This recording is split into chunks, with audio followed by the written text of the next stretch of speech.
안녕하세요, 한 목사입니다. 안녕하세요, 이 목사입니다. 3월 23일 수요일 큐티투게더 시작합니다.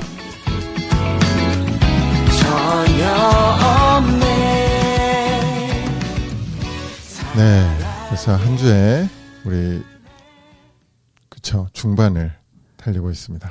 네, 저희가 이렇게 사전 녹화를 하는데 토요일 그 보이는 라디오에 제가 출연을 못했죠. 네, 그때 이후로 오랜만에 만나는데 저 보고 싶으셨나요? 그런 것 같았어요. 네.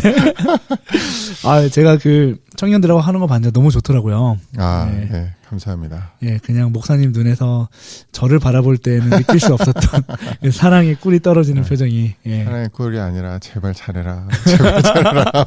아유, 조명도 쓰시고 카메라도 여러 개 쓰시고. 아, 우리 청년들은 소중하니까요. 네. 네, 오늘 말씀 어디죠, 목사님? 네, 오늘은 누가복음 이제 23장으로 들어왔네요. 누가복음 23장 1절에서 12절 말씀을 우리 드라마 바이블로 들으시면서 묵상하시겠습니다. 무리가 다 일어나 예수를 빌라도에게 끌고 가서 고발하여 이르되, 우리가 이 사람을 보매 우리 백성을 미혹하고 가이사에게 세금 바치는 것을 금하며 자칭 왕 그리스도라 하더이다. 빌라도가 예수께 물어 이르되, 네가 유대인의 왕이냐? 내 말이 옳도다. 빌라도가 대제사장들과 무리에게 이르되, 내가 보니 이 사람에게 죄가 없도다. 무리가 더욱 강하게 말하되, 그가 온 유대에서 가르치고 갈릴리에서부터 시작하여 여기까지 와서 백성을 소동하게 하나이다. 빌라도가 듣고 그가 갈릴리 사람이냐 물어 헤롯의 관할에 속한 줄을 알고 헤롯에게 보내니 그때 헤롯이 예루살렘에 있더라. 헤롯이 예수를 보고 매우 기뻐하니 이는 그의 소문을 들었으므로 보고자 한 지 오래였고 또한 무엇이나 이적 행하심을 볼까 바랐던 연고로라. 여러 말로 물으나 아무 말도 대답하지 아니하시니 대제사장들과 서기관들이 서서 힘써 고발하더라. 헤롯이 그 군인들과 함께 예수를 업신여기며 희롱하고 빛난 옷을 입혀 빌라도에게 도로 보내니 헤롯과 빌라도가 전에는 원수였으나 당일에 서로 친구가 되니라. 빌라도가 대제사장들과 네, 오늘 이제 예수님이 본격적으로 신문 당하시는 내용이 기록되어 있네요. 네, 맞습니다. 어제 이제 그 공의회에서 이제 유대 그 종교 지도자들에게 이제 취조를 받으시고 이제 로마 법정으로 넘어가시는. 그래서 이제 거기서 뭐 빌라도한테 왔다가 헤롯한테 왔다가 뭐 이렇게 왔다 갔다 하는 그런 모습이 등장하는데요. 네. 근데 이게 이제 잘 보면 이제 오늘 막 여러 사람이 등장을 해요. 그래서 이거를 저는 이제 묵상하면서 그 사람들의 특징을 이제 이렇게 한번 묵상을 해봤는데 이게 두 갈래로 갈리더라고요. 이제 보통의 이제 그 정치 지도자들 그리고 이제 예수님 이제 이렇게 갈렸는데 저는 이제 이 묵상하면서 이게 좀 정말 예수님이 억울하셨겠다라는 생각이 드는 게 사실 공의회에서 유대 종교 지도자들이 뒤집어 씌운 건 신성모독죄였어요. 네가 그죠? 하나님의 아들이냐? 그리고 뭐 성전을 막 어지럽히고 뭐 막 이제 이런 일들. 그러니까 종교적인 그런 죄목을 가지고 이제 로마 법정에 넘긴 거예요. 그죠. 근데 뭐 물론 그것도 다 이제 뭐 허위 거짓이었지만 근데 이 로마 법정으로 옮기고 나서 지금 이 유대 종교 지도자들이 예수님을 고발한 그 죄목은 이제 그러니까 반역이죠, 반역. 로마의 반역. 그래서 마치 뭐 이렇게 막 테러를 일으킬 것 같은 반란이나 유대인의 왕이다. 유대인의 왕이 되려고 한다. 막 반란을 일으키려고 한다. 이제 이런 제목을 이제 뒤집어 씌워서 이제 유죄 판결을 받게 만들려고 하는 이제 그런 모습인 거죠. 네, 그러니까 거의 그냥 답정너 느낌이에요. 네. 예수 너는 죄인이야 이렇게 씌워놓고 그 유대인들이 모인 유대 그 공의회에서는 유대인들이 민감할 만한 네. 신성모독으로 일단 여론을 형성하고 맞아요. 근데 사실 로마로 가면 그러니까 네. 유대인들은 이게 점령당한 상태였기 때문에 이제 어떤 법적인 그런 네, 뭐 이렇게 네. 할 수 있는 게 없잖아요. 그러니까 로마 네, 네. 법정으로 가야 되는데 네. 로마 사람들 입장에서는 뭐 어떤 신을 믿던 네. 잘 조공 바치고 하면은 사실 아무 문제가 되지 않기 때문에 맞아요. 싹 말을 바꿔서 이렇게 네. 예, 하는 거죠. 근데 생각해 보면 이제 며칠 전 본문에 예수님이 나귀를 타고 예루살렘으로 들어오셨잖아요. 네. 근데 평화의 왕으로 오셨는데 이제 이거를 마치 표면상으로 유대인들의 막 해방을 위해 싸우는 자신들의 왕으로 지금 로마 법정에 고발을 한 거잖아요. 그러니까 이것도 되게 비겁한 일 같아요.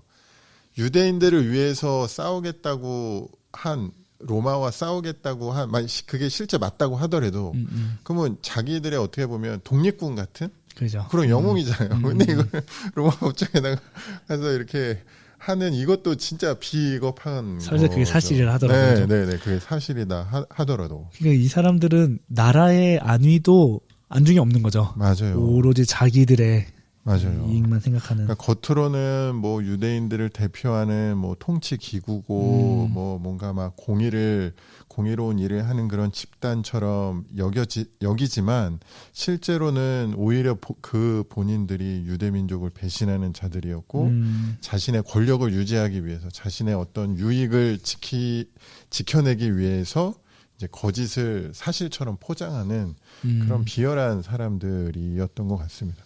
근데 오히려 저는 오늘 본문을 보면서 이런 유대 종교 지도자들에 비하면 오히려 이 재판을 맡은 뭐 빌라도는 차라리 오히려 그러니까 상대적으로 정직한 것 같아요. 아니, 맞아요. 실제로 그 로마 시대 안에서 그 정직이라는 그 덕목이 굉장히 그 네네. 중요한 덕목이었거든요. 네네.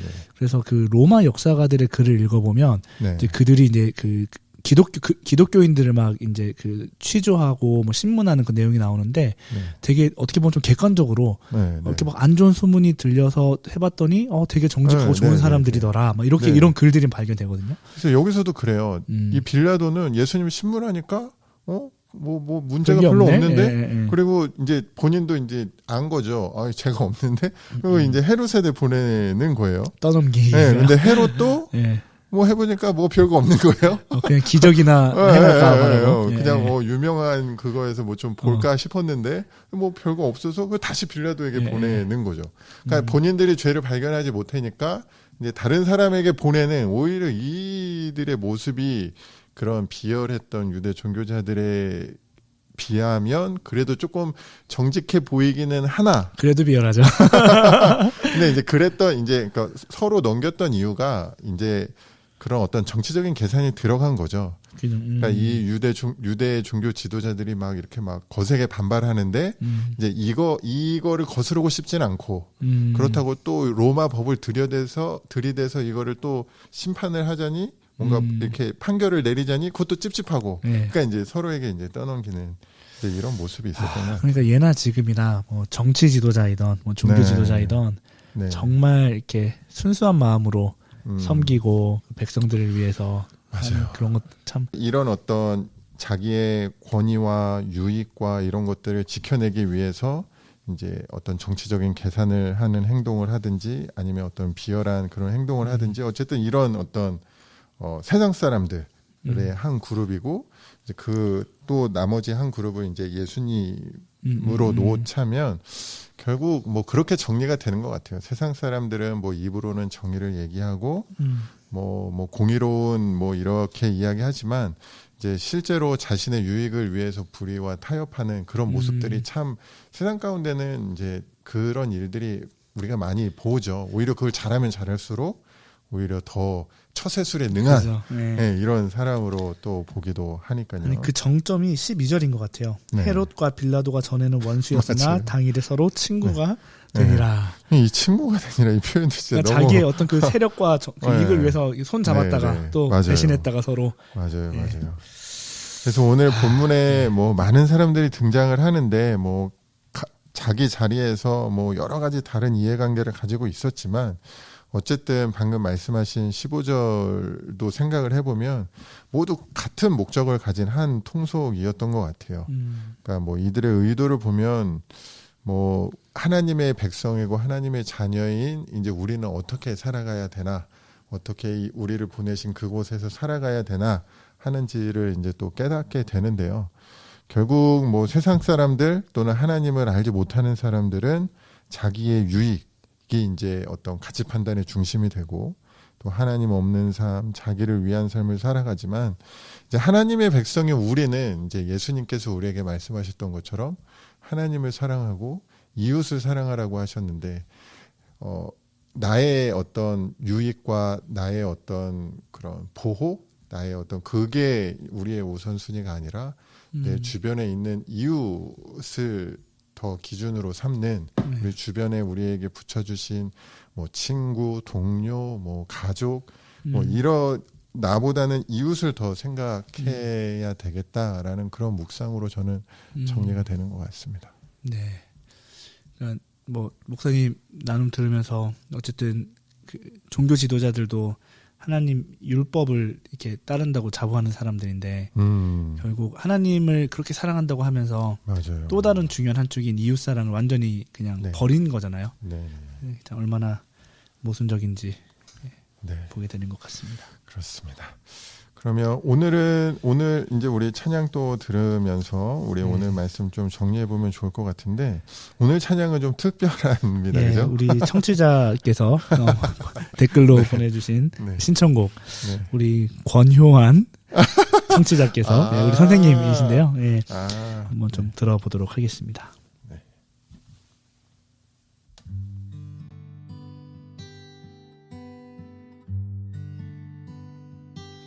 내 아버지 그 품 안에서 내 영혼은 안전합니다. 주 손길로 내 삶을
네, 함께 들으신 찬양은 내 영혼은 안전합니다. 저는 사실 처음에 이 찬양 신청곡이라고 했을 때 본문하고 약간 좀 생뚱맞는데라고 생각했거든요. 네. 근데 찬양을 들으면서 가만히 묵상하는데 그런 생각이 드는 거예요. 세상에서 세상 사람들끼리 이렇게 모여서 뭔가 작당을 할 때 거기에서 정직한 소리를 내고 우리가 바른 길을 가기가 사실 되게 두렵잖아요. 그렇죠. 네. 근데 우리가 주님 안에 있기 때문에 그렇게 해도 안전할 거야라는 그런 묵상이 그런 대단한 묵상을. 네. 네. 네, 참 노래 잘한다로 시작했다가 네. 이제 그렇게 묵상이 이어졌습니다. 예, 진짜 우리가 이렇게 남의 이야기로 듣는 거랑 내가 실제로 가서 세상에서 부딪히는 건 또 맞아요. 전혀 다른 맞아요. 차원인데 안전함을 믿고 네. 도전하는 저희가 됐으면 좋겠습니다. 네, 좋습니다. 오늘 수요일 오늘 하루도 계신 곳에서 즐거운 하루 되시기를 바라고요. 안전한 하루 보내세요. 네, 그럼 좋은 하루 되세요. 내일 안녕. 만나겠습니다.